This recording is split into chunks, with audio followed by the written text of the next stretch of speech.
Fam, what's up? It's Kyle Henderson at Bama Football on YouTube. Run the thumbs up on all these videos.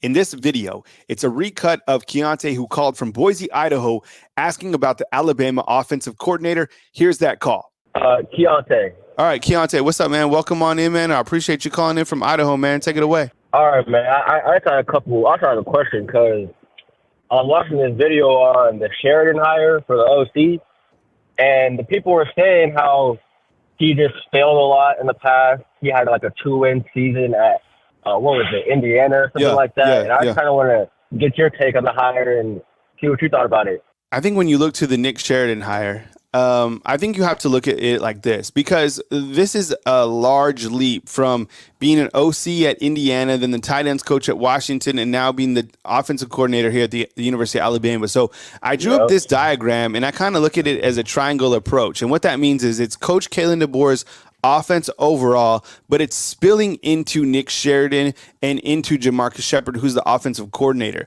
I feel more comfortable when I look at this diagram. Now, is this actually what is going to happen?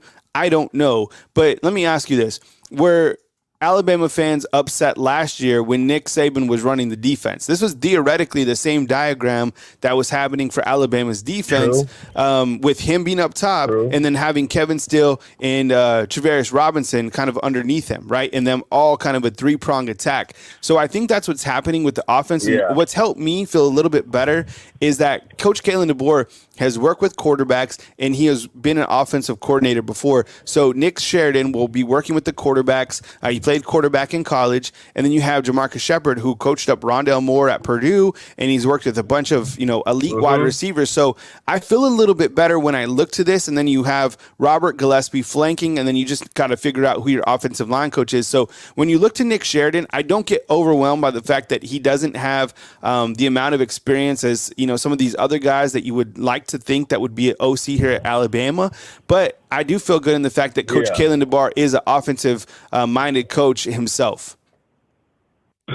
Yeah. Now, do you think, because I personally think that he'll be the one calling the plays. That's why I wasn't really too worried about it, to be honest with you. Just because I feel like he will be the one, because I heard that everywhere he goes, the first year he always calls the plays. He always takes that first step and takes the initiative to be the one to call plays and figure out whatever conference he's in and stuff like that. So I feel like he'll call plays. I feel like we'll be good on that point. The only thing I'm worried about is really our offensive line coach and what we're going to do about that. That's probably the biggest need in our team right now.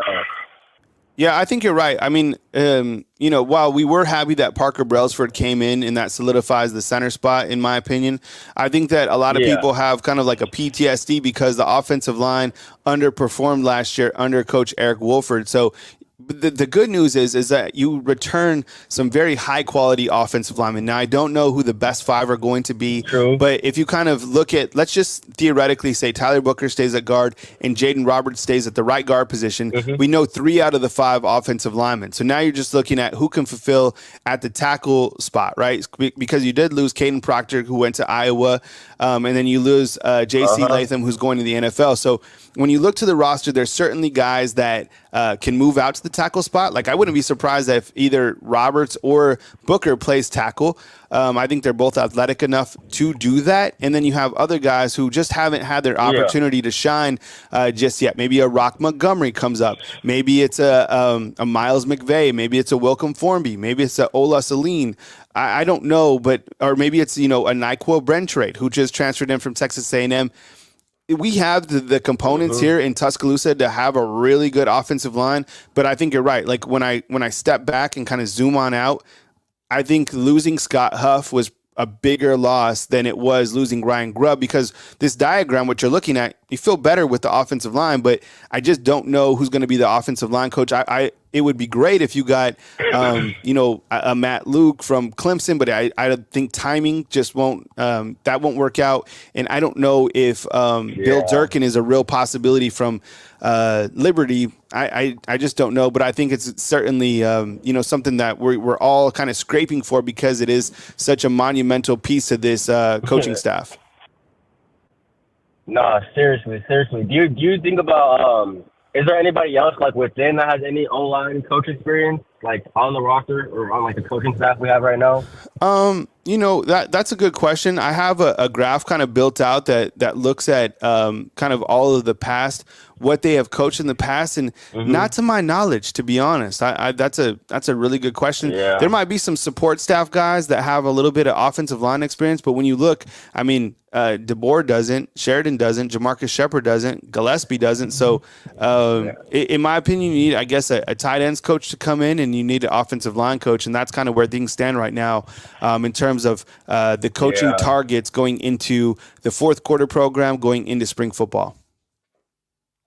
I definitely think we'll be all right in the long run. It's just got us fans worried right now because, like you said, we do have PTSD from our O-line play last year. Which, me personally, I feel like we showed signs of being a great offensive line, and we showed signs of being absolutely terrible. So, yeah, I guess I just have a little PTSD from that. I'm just waiting to see that dominant Bama offensive line that, you know, we're all used to seeing.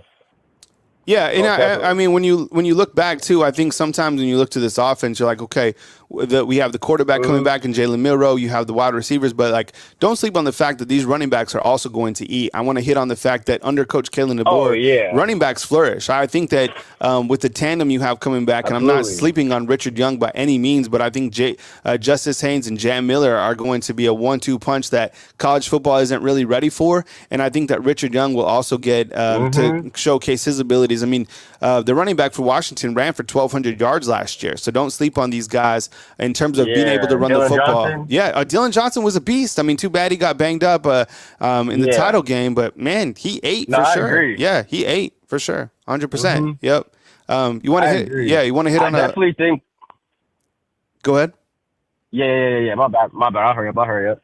But yeah, I'll actually agree with you on the running back thing. I definitely think that we do have the best 1-2 punch coming up in the league that nobody's ready for with Justice and Jam. And I also just want to say thank you for having me on. I appreciate y'all.